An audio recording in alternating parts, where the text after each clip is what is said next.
విష్ణుస్వరూపం కానిది లోకంలో ఏదీ లేదు. అంతర్బహిశ్చ తత్సర్వం వ్యాప్య నారాయణ స్థిత. అందుకే ఆ విష్ణువుని నిర్జించాలని కోరిక. విష్ణువు ధర్మపక్షపాతి. ధర్మం ఎక్కడుంటుందో అక్కడ విష్ణు ఉంటారు, వేదం ఎక్కడుంటుందో అక్కడ విష్ణు ఉంటారు.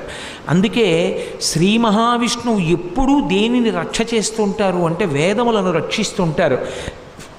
వేదరక్షణమే లోకరక్షణము, గోరక్షణమే లోకరక్షణము.